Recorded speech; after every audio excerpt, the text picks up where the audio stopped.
posted an ad that I was in search of some broken electric dirt bikes. Needed some more projects to go on. Who can ever have too many bikes, right? And so someone responded to it with one of these, the Pitster Pro XJ, which I had never heard of before. Looking at some of the parts, they look a lot like some little 50cc Chinese bikes that I had a couple years ago for the kids. So I suspect that it shares a lot of parts with that. I mean, just a lot of the plastics are identical to those bikes that we had.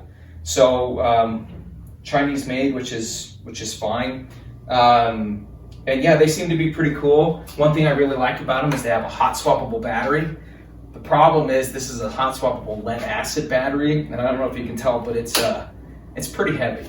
So this is gonna go for sure. We are gonna go to what we've been doing on the other bikes too, which is going to the M18 Milwaukee batteries, and so this will be no exception. What's cool about these bikes is I got them for $20 each, so I got a pair of them for 40 bucks. Really great deal, exactly what I was looking for, because they are broken. In fact, they've been seriously neglected. They've been sitting outside for who knows how many years. There's rust, surface rust on it. I'm guessing that a lot of the electronics are going to be bad on it, but you know, the motor has been tucked away well enough that I think it's fine. A cool feature on these ones, they do have a high, medium, and a low that you can change with a key. They are keyed as well up here. Pretty neat little bikes.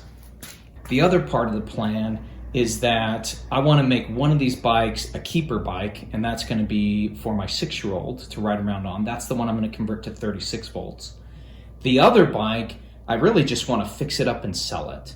My 9-year-old tried it and they're really small for him. Even if we bump up the voltage and then the wattage up to 750 watts, it's just not gonna be big enough for him. It's just his size. So what I'm hoping is that there's enough good parts that between two bikes, I can make one working bike, and then the other bike is gonna be a lot of new components, electronic components at least. I think the physical, the brakes, handlebars, suspension, I think all that stuff is good enough, but new electronics. Now I'm pretty sure that both motors work, because if you see here, right now it's on the stand, if I start to move that rear tire, it's actually generating electricity, which seems odd to me. It seems like there'd be a diode in there to prevent backflow, but whatever, that's what it is. So I think that's a good indicator that the motors are in good condition. Not sure about the controllers. Step one will be disassembly and cleaning. Unless I have to,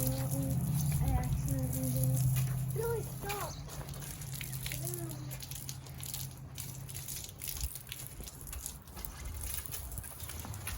Oh yeah, I like it, Dad.